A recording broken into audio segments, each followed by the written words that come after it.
Hi guys, in today's video, I'm going to show you how you can withdraw money from Perfect Money to bank account.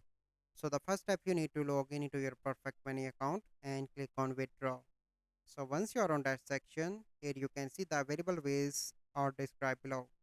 Bank wire, cash withdrawal, e-voucher, e-currency, certified exchange partner, Bitcoin, USDT, Utopia USDT voucher, credit exchange. So I want to do the bank wire.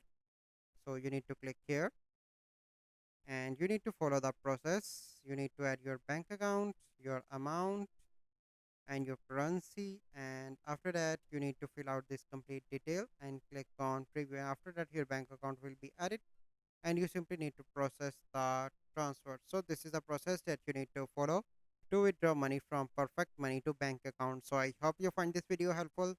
If you find this video helpful, must like this video, subscribe to our YouTube channel for future videos. We'll see you in the next video. Thank you. Have a good day.